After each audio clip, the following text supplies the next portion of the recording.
Bandwidth for today's show is brought to you by SoftLayer.com. We love SoftLayer here at Talkapolis. They are the greatest hosting company ever. They make everything easy. Check out their website at SoftLayer.com. Thanks again for sponsoring the show. Coming up next on Political Soup with Crom Carmichael, we're going to talk about the late, great Margaret Thatcher and everything she meant to Great Britain and around this world. Also, let's take a good hard look at the Bill of Rights, like you've probably never seen it before. And of course, we're going to talk about the cheating scandal in the schools in Atlanta. Who's responsible? You're not going to believe this one. All that and more coming up next with Crom Carmichael on Political Soup. All Cooper CPAs, located in the heart of East Nashville, offer a wide variety of tax services for individuals and businesses. Contact them at 615-257-0646 and visit their website, allcooper.com, for a full list of services. Talkapolis, the social media TV network for your city.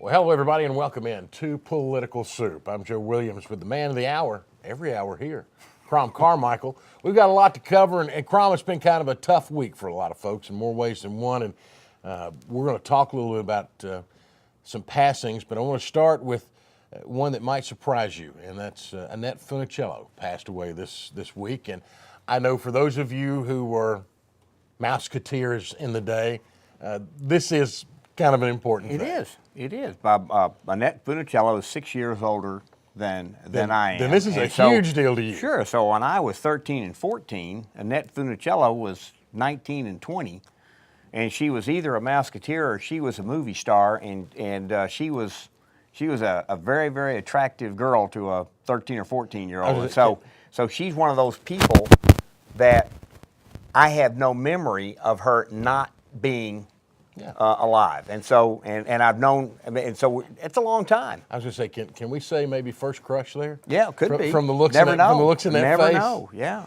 All right, now to the more serious passings. Unfortunately, Great Britain lost a great one, and Margaret Thatcher, former prime minister who passed away earlier this week. And Crom, I think more so than maybe some of the other prime ministers, at least any since Winston Churchill, this is a passing that'll be felt around the world. Oh, yes. I mean, Margaret Thatcher stood for certain things, and the people who opposed her hated her for the fact that she stood so strongly for things that she believed in. And Margaret Thatcher, more than anything else, was a moralist as opposed to a politician. And if she thought something was wrong, then she would speak up and she would fight what she thought was wrong, even when members of her own party didn't understand what she was doing and opposed her. Now, what's interesting is she became prime minister almost as a fluke, because there was somebody who was head of her party. Now, in Britain, the way that they elect prime ministers is they elect the parliament, the people popularly elect the parliament, and then the parliament picks the prime minister. Kind of like picking Speaker of the House in this country. Yes, very similar, and in the sense that if the Republicans win the House, we're pretty certain that they're going to pick Boehner as the speaker. Now, in the case of Great Britain, you know who's going to be the prime minister, but you don't get to vote directly for the prime minister. You vote for the parliament. Now, Margaret Thatcher, the conservatives, and I believe that they were called the Tories. Margaret Thatcher, there was a person who was going to run against the current prime minister, and that person backed out. Margaret Thatcher then went into that person's office and said, "I'm going to run against you." And that person, apparently, without even looking up, said, "Well, you know you're going to lose." Yeah. Okay. and she won. But she didn't win the prime ministership. She just won the head of the party. Okay, so she was now head of the Tory party, which was the party out of power. Okay. Then the guy that was in charge of Britain did just a hash of things. It was a mess. They put in currency controls, so standards of living were falling, labor unions were everywhere, and in the great ascendancy to the demise of the country. And so she became the prime minister of Great Britain at its worst time, but it was so bad, it's a little bit like Rahm Emanuel saying, "Don't let a crisis go to waste." Yeah. Britain was in crisis, and so Margaret Thatcher then set about to, first of all, change some laws so that the police could, in fact, fight with the labor unions physically if necessary. And the two largest and most violent unions went on strike there were fights, literally fights. Yeah. People died, but she defeated those two unions, and in doing that, the rest of the unions more or less capitulated to her demands. And she then, along with Pope Paul, is it Pope Paul or Pope John Paul? Which one was the one? John Paul, yeah. and Reagan, they were there together for 8 years, and they changed the world at that time. Now, what they did has more or less kind of gone away. Everything runs in a cycle. It runs in cycles, but in Great Britain, the interesting thing between us and the British is that they elect their members of Parliament, which then pick a prime minister. We, on the other hand, vote for our House, our Senate, and we also vote popularly for president in the sense of the electoral college. I would say the closest thing we can ascribe prime minister to is I call it a quasi president, if you will, the real figurehead of the government, speaks for the government, speaks for the crown, if you will. Well, maybe not speaks for the crown, but is the representative of the government, right, and the people to the crown and to the world.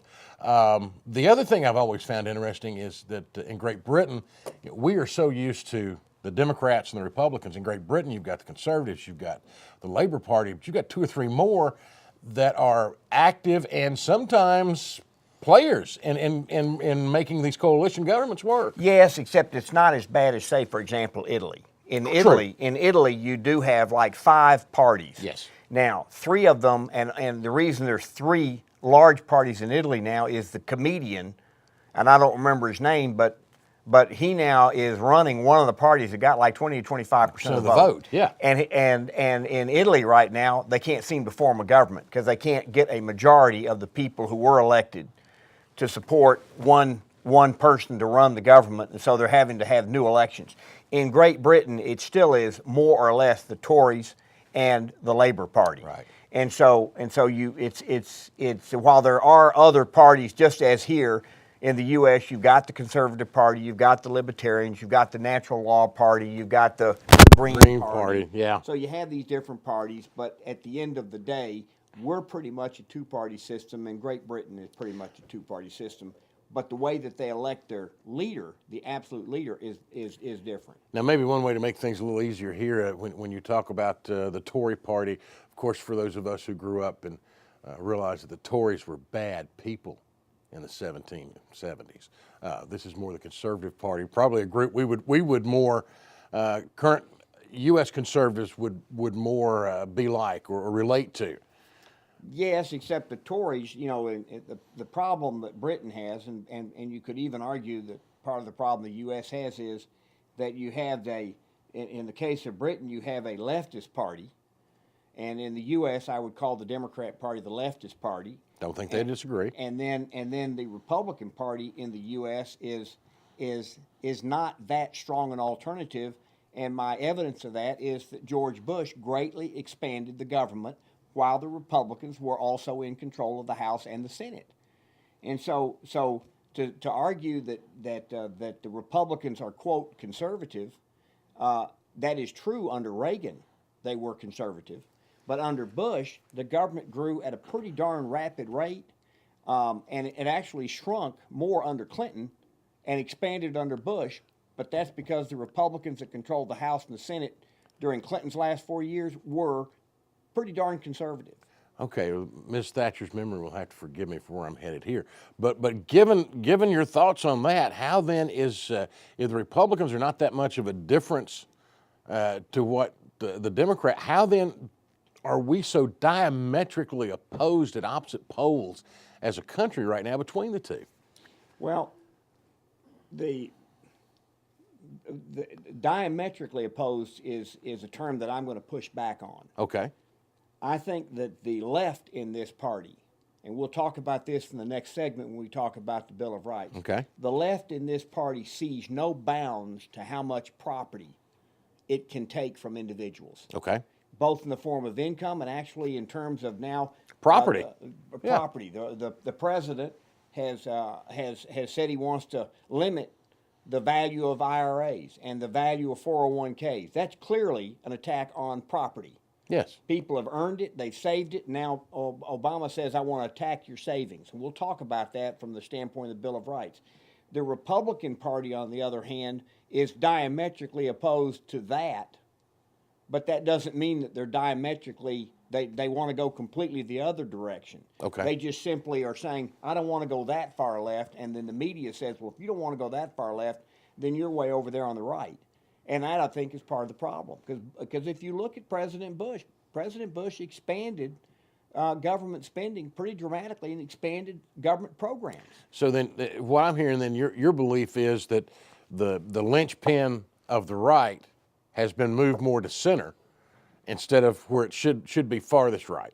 And I think that makes sense. I think the next presidential election, I do believe that there will be somebody who is much, much more conservative than either Bush was or Romney, and frankly also more conservative than McCain. And so the Republicans have not really had and even George Bush Sr., the first George Bush, wasn't conservative. If in my lifetime, we've had one conservative president, Ronald Reagan, only one. The rest of them, whether they're Republican or Democrat, the Democrats have been more left. The Republicans have been slightly left. And so when you have a slightly left or more left, guess which direction the country moves in over time? Yeah, the boat turns that way. It keeps going left. It lifts to the left. Yeah. So that's where we are. And Margaret Thatcher's passing is the passing of the last great lion. I was going to say, you mentioned the relationship between Pope John Paul, Ronald Reagan, and Margaret Thatcher, and you're right. I mean, and if you even take the Pope out of it, make the Pope non-political, if you will, even though the Vatican is a country unto itself, but make it as unpolitical as possible. These two, under the watch of Thatcher and Reagan, we literally saw the Cold War end, and the walls come down. That's right, but you couldn't have. That would not have happened without the Pope and his moral hand on Poland. Okay. Because he was from Poland, and because that's where communism, in the sense of the Soviet Union, fell. And I have to say this: while I have no absolute proof of this, I believe that Gorbachev was partly persuaded by Reagan not to send the tanks into Poland, because Gorbachev did not send the tanks in, and the world owes him a great debt for not doing that. But I also think that Reagan played a hand in that, because that was the beginning of the end of the Soviet Empire, and Gorbachev had to know that. But it would have been World War III again. No. No. You don't think that catastrophic? No, it What would would have happen? been World War III, but you would have had tens of thousands of Polish people killed, just like you had it when the Soviets sent the tanks into Hungary. I guess it was 20 years before, Right. in the 60s. The difference being, you really think the rest of the world would have sat back and just let that happen again? Yeah, absolutely. Do you really? Yeah, we wouldn't have gone. Poland was not an ally. Poland was part of Eastern Europe, and it was part of the Soviet Empire, and it was a true empire. Yeah. And I think that Gorbachev said, I'm not going to go in and kill all those people. And I think that Reagan was part of that, of what persuaded him. I think you're probably right. I'd love to have been sitting there. Wouldn't you love been sitting at that poker table? Well, we'll never know. Having already folded and just watched it go? Unless Gorbachev says something, we'll never know. And he won't. But what was interesting was when Reagan died, and his casket was there in that church, and the world leaders could come up and stand there. Margaret Thatcher came up and stood there and looked at the casket draped by the American flag. Gorbachev came up right behind her. The very next person came up, stared at it, took 2 steps forward, laid his hands on the flag, and rubbed it. The only person to touch it, only person to touch the casket and the flag was Gorbachev. Fascinating. Wow. You learn something new every day. I did not remember that, and I thought I remembered all of it, I think there was a connection between those relationship. guys, yeah. You bet. You're only going to get this stuff here, folks. I got to tell you. All right, we're going to take a break, our first break. When we come back, Crom is going to help us understand a little bit better the Bill of Rights, the first 10 amendments to the Constitution of the United States of America. And in a way, I think all of us is, that's great. Well, you can tell. I did well in history. I did poorly in English. All of us will appreciate and learn from. Stay with us. We'll be back on Political Soup.